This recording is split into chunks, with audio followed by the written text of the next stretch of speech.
What's up, everyone? You are checking out the Uncensored Pro Wrestling Podcast. I'm your host, the Hot Commodity Ant C, and I have my own personal hot commodity, Ant B. He's feeling a little under the weather today, although you couldn't tell if you looked at him. Oh, thanks. Bubba. But today we're covering WWE Monday Night Raw from October 13th, 2025, live in Perth, Australia. I was going to say Friday the 13th, but it's not a Friday, so nothing crazy can happen on that Monday. But something did crazy happen, and we're going to cover all that in detail later on. But kicking off Raw, the Vision comes out with the WWE World Heavyweight Champion Seth Rollins, who defeated the WWE Champion Cody Rhodes at Crown Jewel with no help. He did it on his own. He did cheat, but he did it on his own. And he comes out to brag about the Vision and how he's honored to be in their presence. No one's on his level. He's the GOAT. And he did it all on his own. He doesn't need nobody. And he's just bragging about this vision that he created and the fact that he's the new Crown Jewel Championship. Without going into any spoilers, what did you think of this promo here? Opening, everyone's together. Everyone looks like they're on the same page. That's exactly how it appeared and seemed. Seth was right. He did it without any help. He cheated a little bit, but Cody Rhodes has used weapons to win. So, didn't he use a weapon with Randy Orton, or he did like a low blow or something? Yeah, with Randy Orton. Let's see where the show goes from here. All right, our first match is the WWE Intercontinental Champion Dominik Mysterio defending against Penta, and this is actually a good match between these two Latino high flyers. Dominik lands a flying tornado DDT to the floor, and then Penta lands a flying crossbody, and then lands a Penta driver, but Dominik kicks out. Rusev comes out, and Penta decides to dive onto Rusev on the floor. While he does that, Dominik Mysterio hits Penta's knee with the hammer, puts the hammer in his leg, lands a 6-1, in his boot, lands a 619, frog splash, and Dominik Mysterio retains the Intercontinental Championship with some help from Rusev and that Timekeeper's hammer. What do you think of this? Dirty Dom. Yeah, this was a great match. Very Eddie Guerrero-esque. He did great, and he's killing it as Intercontinental Champion. Do you think, clearly Rusev wasn't trying to help Dominik here, but he kind of did. Do you think this is dumb between Dominik and Rusev, or do you think we're going to see more? It looks like he's going to fight Penta now, Rusev. Yeah, there was a lot of talk that AJ Styles is going to take that belt from him, but I don't know. I don't really see Rusev getting the title right now. I really don't, but you never know. We'll have to see. Asuka's talking to Kairi Sane backstage, and she's yelling at Kairi for their loss at Crown Jewel against Io Sky and Rhea Ripley. Kairi says that she will fix it, and then Asuka slaps Kairi Sane across the face and tells Kairi that she will fight Rhea Ripley tonight. So we see later on the night Rhea Ripley with Io Sky taking on Kairi Sane with Asuka. Another good match between these two. Asuka distracts Rhea Ripley, allowing Io Sky clotheslines Asuka on the floor. Rhea lands a Razor's Edge, but Kairi kicks out. Io then drops Asuka off the apron and kicks Asuka in the face. Rhea hits Kairi with a Riptide, and Rhea Ripley gets the victory. Afterwards, though, Rhea Ripley goes to Riptide Asuka through the announce desk, but Kairi Sane hits Rhea Ripley's leg with a kendo stick, allowing Asuka to DDT Rhea Ripley on the desk, and the Kabuki Warriors got their revenge tonight. They're not done with Rhea or Io, and got the better of Rhea tonight. What do you think? I think this is going to be ongoing for a while. We talked about this last week. I think we're going to see some great matches between Rhea and Asuka, and even Asuka and Rhea. Asuka and Rhea, and even Asuka and Io. I think Kairi's going to turn on her soon. Not turn, but smart enough. See the good stuff. And probably join the Force. Join the Dark Force. Say goodbye to the Sith. Okay. Join the Tokyo Shock. The Usos are arguing backstage, and Jimmy tells Jey to let him handle his own business tonight. And then we move on to Bronson Reed versus Jimmy Uso. Bronson lands the world's strongest slam and elbows Jimmy Uso's injured ribs. Jimmy lands a hip attack in the corner, but Bronson lands 3 sentons and a tsunami, and Bronson Reed has defeated Jimmy. After the match, Braun Breaker runs out and spears Jimmy Uso twice.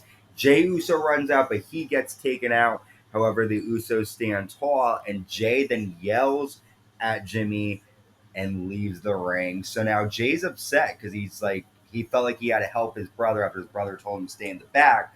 But we're getting like a very like rogue Jey Uso here. He's not good. He's not bad. And he's kind of just doing his own thing. What do you think about this? And what's going to happen with the Usos? Yeah, I mean, I don't know what's going to happen with them, but he, really shouldn't be talking shit because Jimmy saves his ass all the time. Yes. So it's a give and take relationship. So, he has no right to be acting this way, and I think Roman's really getting in his ear. So. Next up, we see the team of Bayley and Lyra Valkyria. They defeat Roxanne Perez and Raquel Rodriguez after Bayley Bayley snaps because Lyra slaps Bayley into telling her, come on, let's go. Bayley snaps and then lands a flying elbow and a rose plant to Roxanne Perez, and that slap helped Bayley and Lyra get the win. It seems like for Bayley to get mad, you gotta like hit her, like for her to actually do well, you gotta make her mad. She kind of liked that slap. Yeah, she did. We're gonna see these two team up. I like what they're doing with Bayley, but there's really nothing to add with that. Yeah, it's a cool storyline, but we'll see. Next, Seth Rollins is talking to Paul Heyman backstage, and he says he cannot wait for the future. He can sense something big is on the horizon. He tells the Vision that he loves them, and this is creating the Vision and has been one of his best moments of his life. And they said they are on the mountaintop. No one can knock me off that top. We then see the World Women's Champion and Crown Jewel Women's Champion Stephanie Vaquer come out. She gets interrupted by Raquel Rodriguez and Roxanne Perez, with Roxanne challenging Stephanie next week on Raw. This will be a good match between the two. Roxanne and Stephanie? Yep. Yeah, I'm excited for that. Roxanne's, I like the way she wrestles. She has a counter for everything. Mm-hmm. She's very good at that, and she's very technical and good. They're going to have a good match. I'm excited. I want Liv Morgan to come back. I want to see her and Roxanne go at it. Our main event, the triple threat number one contenders match. Winner takes on world champion Seth Rollins. Jey Uso versus LA Knight versus CM Punk. All three men fight amongst themselves. CM Punk lands a flying double cross body and a flying elbow to LA Knight. Jey Uso lands an Uso splash to LA Knight, but he kicks out.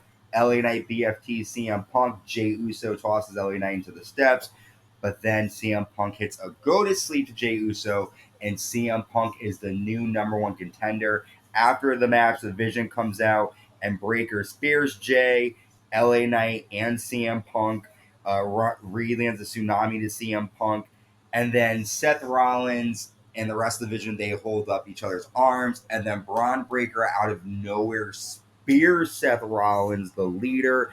Braun tells Bronson Reed, you need to make a choice. What? Bronson Reed tsunamis Seth Rollins, and then Bronson also tells the same thing to Paul Heyman. What are you going to do? Paul sides with Braun Breaker and Bronson Reed, and Braun Breaker grabs the title, and it looks like the Vision is over.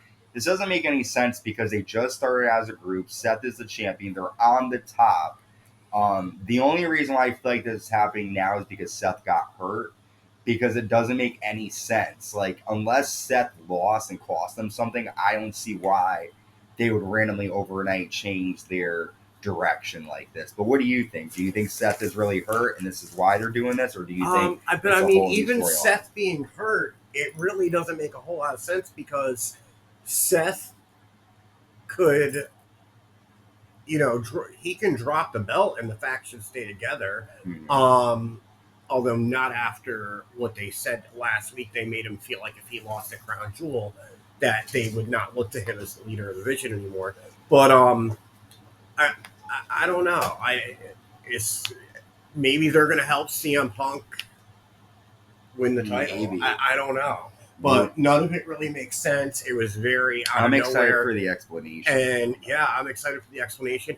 I also think that through the night and even the last few days. So, like the way Seth was talking, he's like, "I don't need anybody." And Braun Breaker kind of had a look at his face, like, "What do you mean?" Because he's been his backbone. But that's Seth has always been like that, though. He's always said that from the beginning. But Seth has never like depended on other people like that. No. So we'll see. Well, I mean, the beginning of their group, but we've got Saturday night's main event November 1st. That's John Cena's like last Saturday night's main event, right? Or no, his last one's in December. And then we have Survivor Series War Games coming up.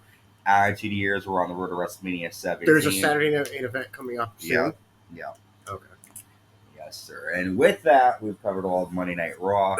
So make sure you subscribe, like, hit that notification bell. And until next time, stay safe and stay uncensored.